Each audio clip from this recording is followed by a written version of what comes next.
Welcome to the iPhone 16 versus Samsung Galaxy S24 battle, the El Clásico of compact flagships. Let's find out which one is the El Ganador, or Spanish for winner. Hi, I'm Ashad. You're watching Trakin English, your destination for detailed, incisive gadget reviews.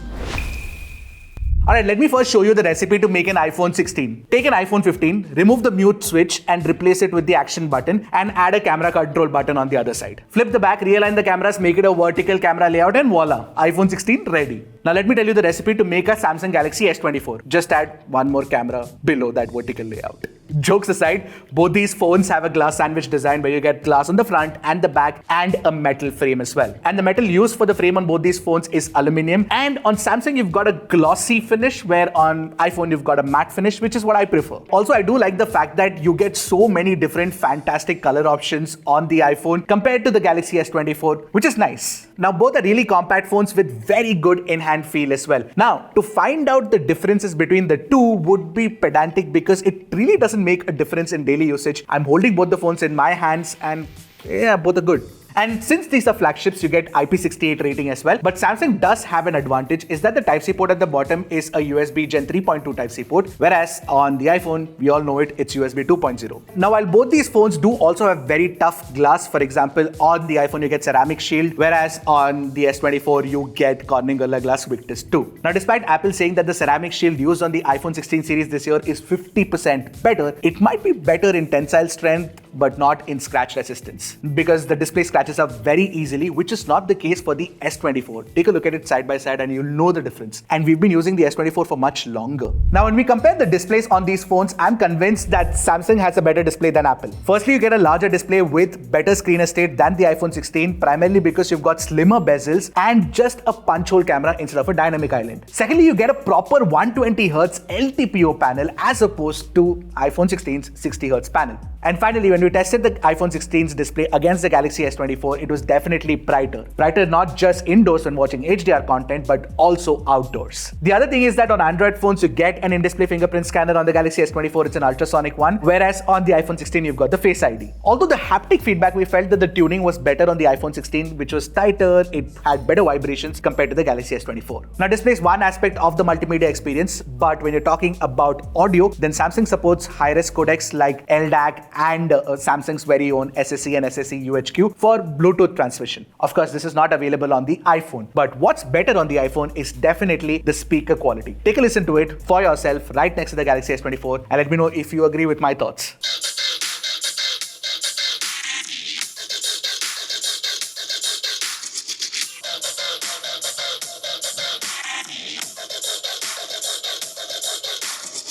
Now, next up, I'm going to be talking about the performance, but before that, if you haven't already, hit the subscribe button, support a channel like Trakin English. Talking about performance, the iPhone 16's A18, we found it to be more powerful than the Exynos 2400 inside the Galaxy S24. Starting off with Geekbench and Geekbench AI, iPhone scored higher than Samsung. Also, when we ran the 3D Mark Wildlife Extreme stress test on both these phones, iPhone had the higher loop score and it had better GPU stability as well. Of course, the difference in FPS was not much, which means that Samsung's GPU is actually very, very powerful. In fact, Apple has added an aluminum sheet for better heat dissipation on the iPhone 16, and therefore this definitely runs cooler than the Galaxy S24. We also found the iPhone 16 to be better for gaming because you can play console quality games like Assassin's Creed Mirage and Resident Evil Village, which was only possible on the Pro Series phones until last year. Now, we ran a real-life Genshin Impact test where we play the game for 30 minutes at highest graphics and 60 frames per second, and iPhone 16's performance was incredible. We got an average of nearly 59 FPS on the iPhone 16, whereas the S24 managed about 47-48. It's not like the Exynos 2400's GPU is not capable, it's just that Samsung is throttling the performance. Now, that, my friends, is evident from the fact that the Exynos 2400 supports ray tracing, in fact even the A18 does, and when we compared the Solar Bay test, Samsung actually scored higher than the iPhone. But overall, when you look at it, I would pick the iPhone 16 over the Galaxy S24 for gaming performance. But when you look at daily usage, the Galaxy S24 is better. And the main reason for that is just one thing, that the Samsung Galaxy S24 supports 120Hz refresh rate on the display, and therefore it's smooth, it's fast, it's just better.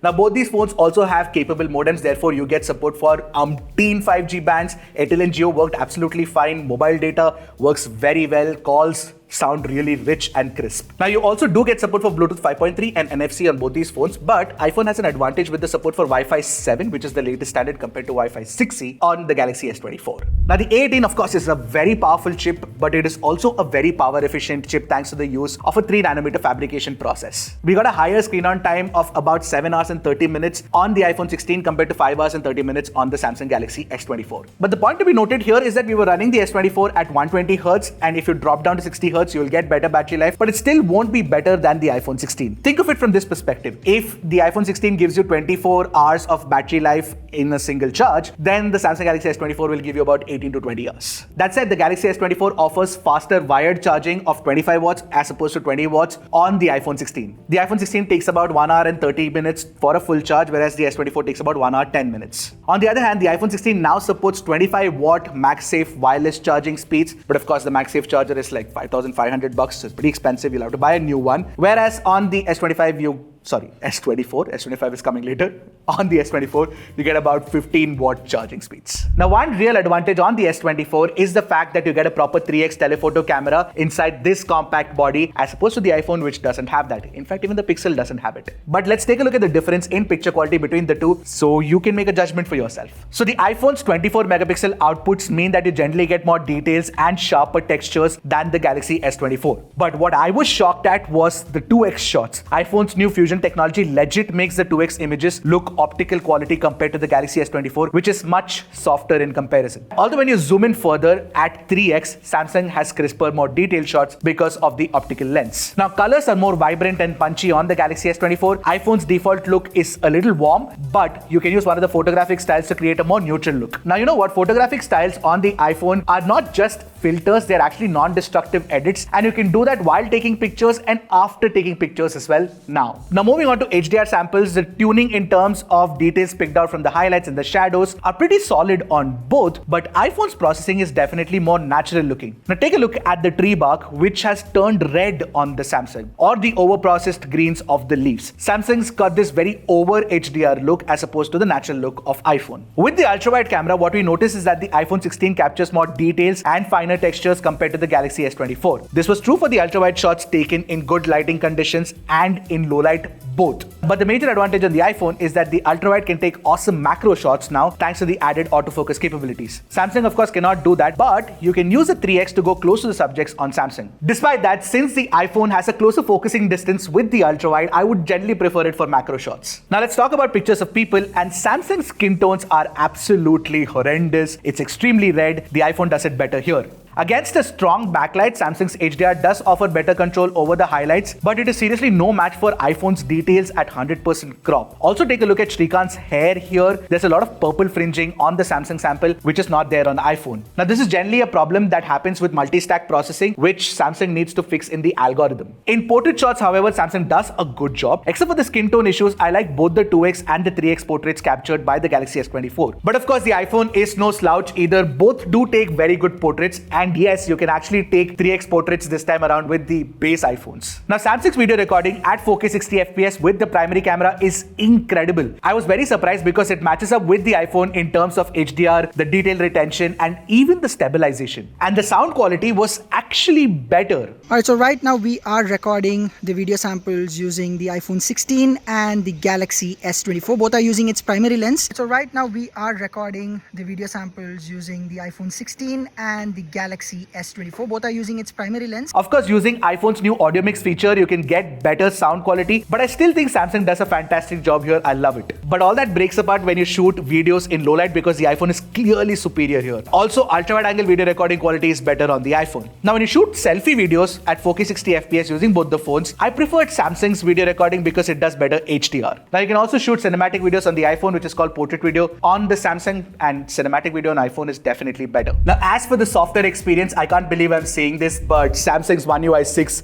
is actually better than iOS 18 in my opinion. And the main reason for that is Galaxy AI is currently available on Samsung phones, whereas Apple Intelligence is not on the iPhone 16 series. Alright, now let me tell you what I like about One UI. The first thing that I love about One UI and why I'm stuck to the Samsung ecosystem is Samsung Wallet. It's incredible. Then you've got secure folders, Samsung Decks, and the ever incredible Good Lock. When you talk about AI features, you've got Google's Circle to Search integrated with Samsung really well. And then you've got Notes Assist where you can summarize and transcribe notes. Plus there's translator, interpreter, chat assist. There's just a lot going on. Plus you've got a bunch of AI specific photo editing features where you can actually erase objects. You can, expand the image. There's a lot that's happening on Galaxy AI. Now with iOS 18, of course, Apple is going slightly towards Android's direction because you've got theming now. You can move the icons and widgets wherever you want to. So all of that is nice. Now on iOS 18, one of the AI features that's available is called Cleanup, and compared to Object Eraser on Samsung, both actually function fairly well. But when iOS 18.1 comes about in October with Apple Intelligence, there'll be a bunch of features that get added, which we've already been testing on the iPhone 16 Plus and the iPhone 15 Pro Max. So you've got an improved Siri, you can call, record, and transcribe calls. You've got writing tools, which I've been using extensively, by the way. So there is a bunch of Apple Intelligence features which can compete with Galaxy AI, but right now it cannot. While testing these two phones, the one constant running thought in our heads was that the Galaxy S24 was launched at the start of 2024 and it's much